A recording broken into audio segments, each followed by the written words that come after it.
만왕의 하나님, 오늘도 새날을 허락하시고 주님의 말씀으로 하루를 시작하게 하심에 감사드립니다. 우리 발의 등이요 우리 길의 빛이 되시는 하나님의 말씀이 우리의 마음 가운데 새겨지게 하시고 말씀으로 회복하고 말씀으로 일어서는 은혜의 시간 되게 하여 주시옵소서. 예수님의 이름으로 기도드립니다. 아멘. 오늘 함께 나눌 말씀은 사무엘상 18장 17절부터 30절까지입니다.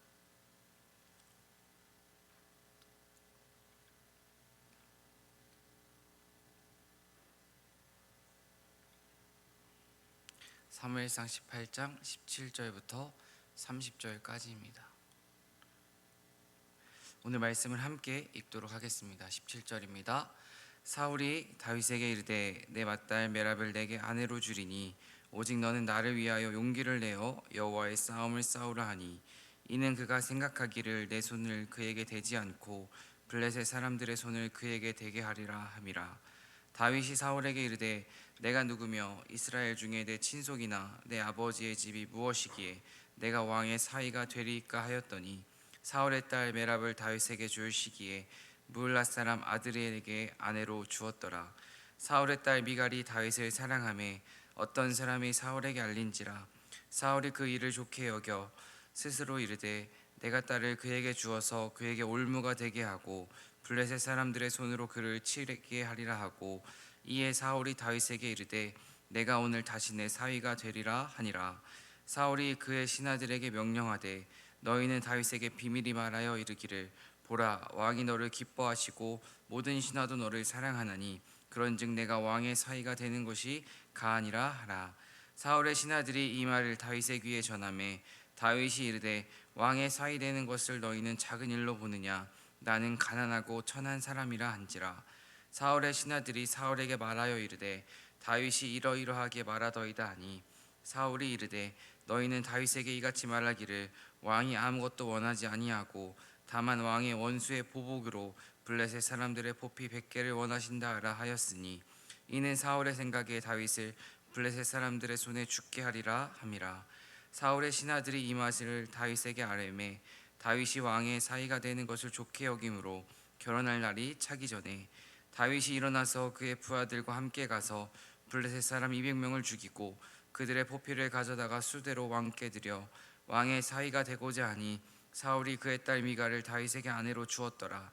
여호와께서 다윗과 함께 계심을 사울이 보고 알았고 사울의 딸 미갈도 그를 사랑하므로 사울이 다윗을 더욱더욱 두려워하여 평생에 다윗의 대적이 되니라. 블레셋 사람들의 방백들이 싸우러 나오면 그들이 나올 때마다 다윗의 사울의 모든 신하보다 더 지혜롭게 행하매 이에 그의 이름이 심히 귀하게 되니라. 아멘. 주님의 은총과 평화가 오늘 함께 말씀을 듣고자 하는 우리 모두에게 가득하길 소망합니다. 오늘 사무엘상 말씀을 살펴보면서 우리가 알 수 있는 것은 다윗은 시간이 지날수록 아름다워지고 있고 사울은 시간이 지날수록 추악해지고 있다는 것을 우리는 알 수 있습니다.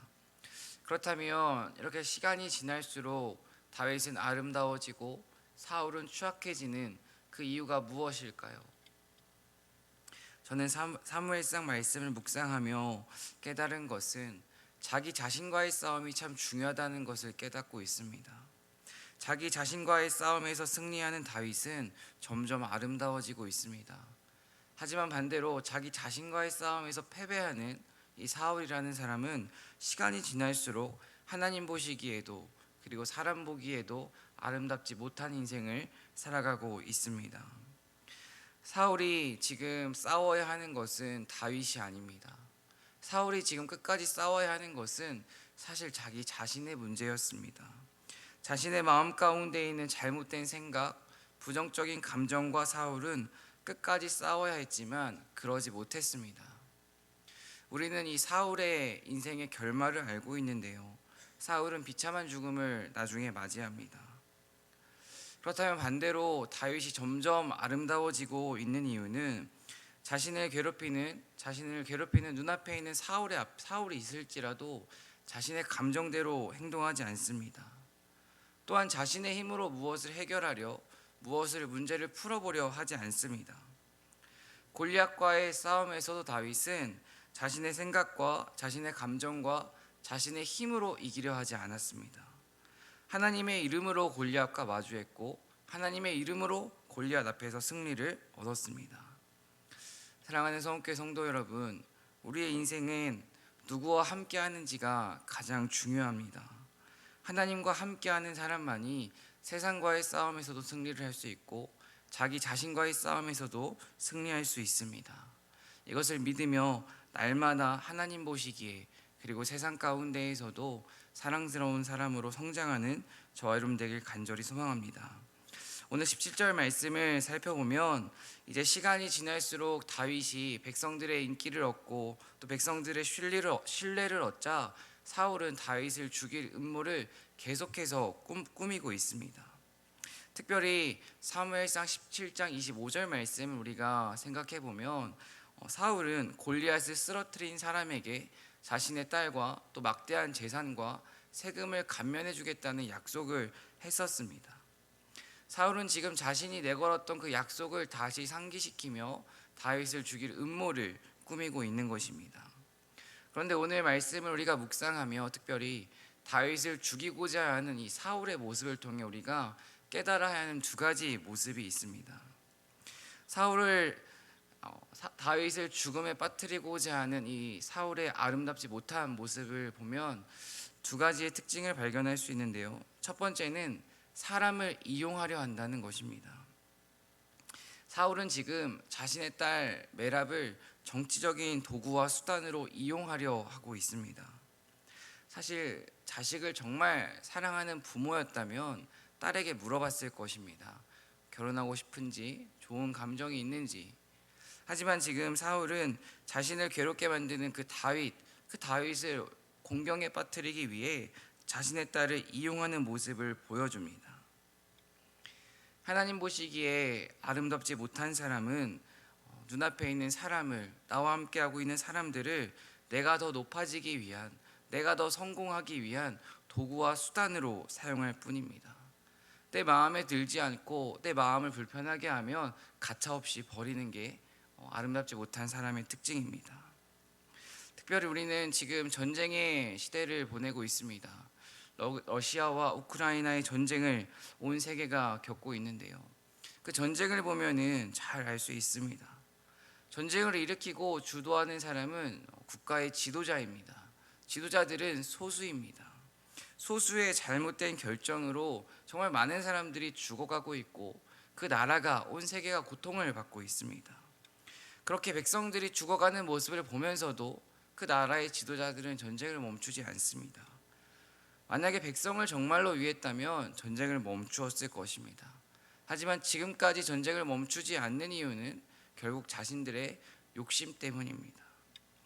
그렇다면 반대로 하나님 보시기에 아름다운 사람들은 절대로 사람들을 이용하지 않습니다. 곁에 있는 사람들을 위해 섬김과 희생의 삶을 묵묵히 살아갑니다. 예수님께서도 언제나 섬김과 희생의 삶을 통해 그 예수님의 사랑을 세상 가운데 보여주셨습니다. 이 새벽 특별히 기도하실 때에 이 문장을 꼭 기억하셨으면 좋겠습니다. 사람은 가도 사랑은 남는다. 우리가 남겨야 하는 것은 내 이름이 아니라 우리가 예수님께 그 받은 사랑을 이 땅 가운데 또 우리의 자녀 가운데 남겨야 합니다. 나의 목적을 위해 내 앞에 있는 사람들을, 나와 함께 하는 사람들을 이용하려 하는 것이 아니라 정말 섬김과 희생을 통해 예수님의 사랑을 보여주고 전하는 저와 여러분 되길 간절히 소망합니다. 아름답지 못한 사람의 두 번째 특징은 하나님을 이용하려 합니다. 17절 말씀을 살펴보면 사울은 다윗에게 너는 나를 위하여 용기를 내어 여호와의 싸움을 싸우라고 말합니다. 하나님의 이름으로 하나님의 싸움을 해야 하지만 지금 사울은 자기 자신을 위해 하나님과 싸우라고 다윗에게 말하고 있습니다. 한마디로 하나님의 이름을 이용해서 자신의 이익과 자신의 영광을 얻고자 특별히 다윗을 죽음으로 내몰려고 하고 있습니다. 진정한 하나님의 사람은 언제나 하나님보다 앞서지 않기 위해 하나님께 물어보는 자세와 태도가 있습니다. 하나님보다 높아지려 하지 않습니다. 무엇보다 자신의 목적을 이루기 위해 하나님의 이름을 함부로 사용하지 않습니다. 내 목적을 이루기 위해, 내가 원하는 것을 얻기 위해 기도하는 것은 엄밀히 말하면 무속신앙과 다를 것이 없습니다. 온전한 신앙은, 하나님 보시기에 아름답고 바른 기도는 나의 뜻을 구하기 이전에 하나님의 뜻을 구하는 것입니다. 사울은 지금 자기 손으로 다윗을 죽이기는 조금 어려우니까 블레셋 사람들의 손을 빌려서 다윗을 죽이고자 하나님을 이용하고 있습니다. 이렇게 사람의 방법과 사람의 지혜로 싸우고자 했던 사울은 시간이 지나 블레셋 사람들 손에 자신이 죽음을 당합니다. 이것을 우리는 잊지 말고 기억해야 합니다. 오늘 새벽 특별히 우리가 우리 스스로에게 꼭 질문했으면 하는 것이 있습니다. 바로 지금 나는 하나님을 이용하고 있지는 않은지 이 새벽 우리 자신에게 깊이 질문해 보시길 소망합니다. 하나님을 이용하려 하는 사람은 언제나 하나님의 뜻보다 내 뜻이 중요하고, 하나님의 말씀보다 내 생각이 중요하고, 하나님의 마음보다 내 감정이 더 중요합니다.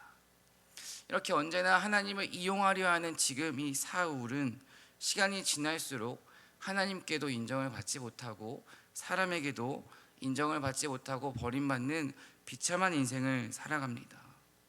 이 세상을 살아가면서 하나님 앞에 살아가는 사람들은 세상 사람들에게 버림을 받을 수 있습니다. 하지만 하나님께 버림받지 않는 인생이 가장 복된 인생인 줄로 믿습니다. 정말 사람들을 이용하려 하는 것이 아니라, 하나님을 내 뜻에 맞추어 하나님을 이용하려 하는 것이 아니라, 내가 누군가에게 이용당하는 일이 있을지라도 섬김과 희생과 사랑의 삶을 살아가는 저와 여러분 되길 간절히 소망합니다. 18절입니다.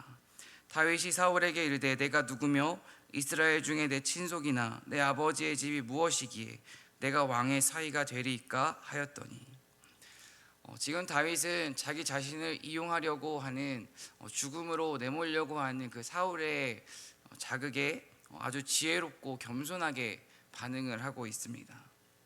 저는 이 말씀을 묵상하면서 다윗이 참 지혜로운 사람이라는 생각을 또 한 번 했습니다.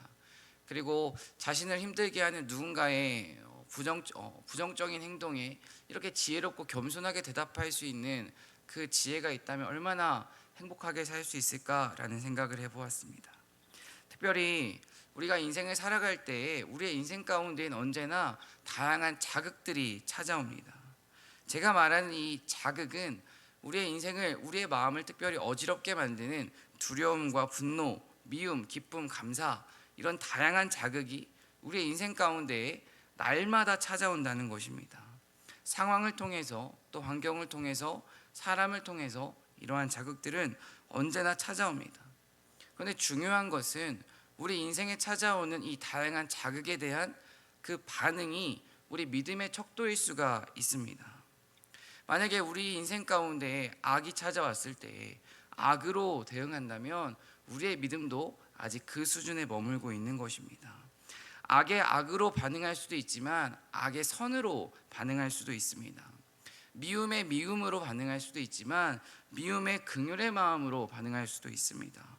누군가의 사랑을 짜증으로 반응할 수도 있지만 누군가의 사랑에 감사와 사랑으로 똑같이 반응할 수도 있습니다. 또 누군가의 기쁨을 나는 분노로 받아들일 수도 있습니다.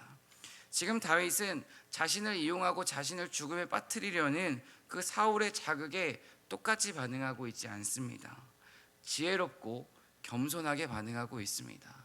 정말 이 지혜와 겸손이 우리의 삶 가운데, 특별히 우리 자녀들 가운데 가득하길 소망합니다. 겸손이란 결국 나의 뜻과 나의 감정은 내려놓고 예수님께 내 모든 것을 맡기는 태도와 자세입니다. 지금 다윗은 자신의 모든 것을 하나님께 맡겼기 때문에 악을 악으로 대응하지 않고 악을 선으로 대응하는 것입니다. 원수를 갚는 것은 내가 하는 것이 아닙니다. 하나님께서 갚아주시는 것입니다. 이 새벽 내 모든 걱정과 두려움은 정말 하나님께 맡겨드리고 겸손한 태도와 자세로 세상 가운데로 나아가길 간절히 소망합니다. 이제 19절과 22절 말씀을 살펴보면 사울의 딸 미갈이 다윗을 사랑합니다. 그런데 여기서 중요한 것은 미갈의 사랑은 순수한 사랑입니다. 어떠한 목적을 가지고 하는 사랑이 아니라 순수하게 지금 다윗을 미갈은 사랑하고 있습니다. 하지만 사울은 이것마저도 또 정치적으로 이용하려고, 다윗을 죽이려는 음모로 이용하려고 다시 자신의 딸을 결혼시키려 합니다. 지금 이것을 통해 우리가 깨달아야 하는 것은 사울 한 사람의 잘못된 욕심과 그 잘못된 감정 때문에 한 가족이 무너지고 있다는 것입니다. 내 생각, 내 잘못된 욕심, 내 잘못된 감정, 내 잘못된 가치관 때문에 나만 무너지는 것이 아니라 내 사랑하는 가족과 나와 함께하고 있는 공동체가 무너질 수도 있습니다. 이것을 우리는 두려운 말씀으로 받아들여야 합니다. 그런데 참 감사한 것은 이것을 반대로 생각해 보면 참 희망적일 수가 있습니다. 한 사람의 사랑과 한 사람의 섬김과 한 사람의 희생이 있다면 그 가정이 살 수 있고, 그 공동체가 살 수 있고, 그 교회가 살 수 있고, 이 땅이 살 수가 있습니다. 한 사람의 희생과 섬김을 통해, 특별히 예수님의 죽음을 통해 온 인류가 구원을 받았듯이 나의 희생과 나의 섬김과 나의 사랑을 통해 내 가정과 우리 공동체가 살 수 있습니다. 이것을 믿길 간절히 소망합니다. 언제나 변화는 나부터 시작입니다. 내가 매달리고, 내가 엎들리고, 내가 사랑하고, 내가 용서하면 하나님께서 일하십니다. 다른 누군가의 변화를 위해 기도하기 전에 내 생각과 내 마음과 내 감정이 먼저 변하게 달라고, 특별히 굳어있는 내 마음이 하나님의 은혜로 부드러운 마음으로 변해서 하나님의 사랑을 전하는 그 사랑의 전달자로 살아가길 간절히 소망합니다. 23절입니다. 사울의 신하들이 이 말을 다윗의 귀에 전하매 다윗이 이르되 왕의 사위 되는 것을 너희는 작은 일로 보느냐? 나는 가난하고 천한 사람이라 한지라. 지금 다윗은 사울의 그 요구에 자신은 가난한 사람이라 말하고 있습니다. 사실 사울은 사무엘상 17장 25절 말씀을 보면 골리앗과 싸움에서 이기면 결혼도 시켜주고 막대한 재산도 주겠다 약속했었습니다. 그런데 그 약속을 지키지 않았기 때문에 지금도 다윗은 가난합니다. 근데 저는 이 가난함을 이유로 사울의 제안을 거절하는 그 다윗의 모습을 보며 특별히 그 사람의 입으로 하는 약속이 얼마나 가벼운지 다시 한번 생각해 볼 수 있었습니다. 지금 사울은 분명 자신이 약속을 했었습니다. 골리앗을 무너뜨린 사람에게 내가 막대한 재산을 주겠다 분명 약속했었습니다. 하지만 그 약속을 이행하지 않았습니다. 그리고 또 그때 당시에 결혼을 시켜주겠다고도 약속했었습니다. 하지만 지금 우리가 알 수 있는 그 사울의 모습은 상황과 환경에 따라 그 약속을 계속 바꾸고 또 자신의 마음대로 그 약속을 이용하려 하고 있습니다. 사람의 약속은 사실 언제나 변할 수 있습니다. 또 사람의 약속은 언제 어떻게 사라질지 우리는 알 수 없습니다. 하지만 한 가지 확실한 것은 하나님의 약속은 변함이 없고 신실하다는 것입니다. 하나님의 약속은 하나님의 때에 하나님의 방법으로 반드시 이루어지는 줄 믿습니다. 우리가 믿고 신뢰해야 하는 것은 사실 사람의 말이 아닙니다. 사람의 약속은 상황과 환경에 따라 언제 어떻게 변할지 모릅니다. 그렇기 때문에 약속에 기대하면, 그 사람에 기대하면 언제나 실망하고 낙심할 뿐입니다. 사람을 신뢰하고 믿으면 믿을수록 우리 마음 가운데 찾아오는 것은 사실 실망과 낙심일 뿐입니다. 우리가 진정 믿어야 하는 것은 사람이 아니라 하나님의 말씀이고 하나님의 사랑이고 하나님의 은혜입니다. 그리고 무엇보다 중요한 것은 사람은 믿을 대상이 아니라 사랑해야 하는 대상입니다. 이것을 기억하시길 간절히 소망합니다. 24절부터 25절까지 말씀을 함께 읽겠습니다. 사울의 신하들이 사울에게 말하여 이르되 다윗이 이러이러하게 말하더이다 하니 사울이 이르되 너희는 다윗에게 이같이 말하기를 왕이 아무것도 원하지 아니하고 다만 왕의 원수의 보복으로 블레셋 사람들의 포피 100개를 원하신다 하였으니 이는 사울의 생각에 다윗을 블레셋 사람들의 손에 죽게 하리라 함이라. 오늘 말씀을 통해 우리가 알 수 있는 것은 지금 사울의 머릿속에는 온통 다윗을 죽이려는 생각만이 가득합니다. 다윗을 죽일 생각만 하고 있습니다. 그렇다면 지금 사울이 다윗을 이렇게 죽이려고 하는 그 이유가 무엇인가요? 지금 사울이 다윗의 죽음에 이렇게 모든 것을 걸고 있는 이유는 사실 사울은 천천히요 다윗은 만만히요라고 했던 그 군중들의 이야기를 듣고 자기 자신의 감정 가운데 찾아온 그 다양한 부정적인 감정들을 이겨내지 못했기 때문에 지금 사울은 다윗을 죽이려 하고 있는 것입니다. 그런데 정말 중요한 것은 오늘 다윗과 사울의 이 말씀을 우리가 묵상하면서 내가 사울이라는 것을 우리가 깊이 깨달아야 합니다. 입술로는 아멘을 하고 눈으로는 성경을 읽고 두 손으로는 기도를 하고 있을지라도 우리의 삶 가운데 내 권리는 포기하지 않고 내 자아가 가득하고 예수님의 모습이 없다면 사실 우리도 사울과 다를 것이 없습니다. 우리 마음 가운데 있는 이 사울의 모습을 우리는 반드시 깨트려야 하는데요, 이 사울의 모습을 깨트리기 위해 가장 중요한 것은 내 생각을 버려야 합니다. 지금 사울은 계속해서 자신의 생각으로 자신의 딸들을 다윗과 결혼시키려 하고 다윗을 블레셋 사람들과의 전쟁으로 내몰아 다윗을 죽이려고 합니다. 사울의 삶에는 하나님의 생각은 없고 자신의 생각만이 가득합니다. 하나님의 뜻은 사울의 말 가운데, 모습 가운데에 살펴볼 수가 없습니다. 특별히 제가 오늘 말씀을 준비하면서 내 뜻보다 크신 그 하나님의 생각, 인간은 함부로 판단하고 제한할 수 없는데 나 또한 여전히 하나님의 일하심을 내 생각으로 제한하는 교만을 범하고 있구나를 다시 한번 깨달았습니다.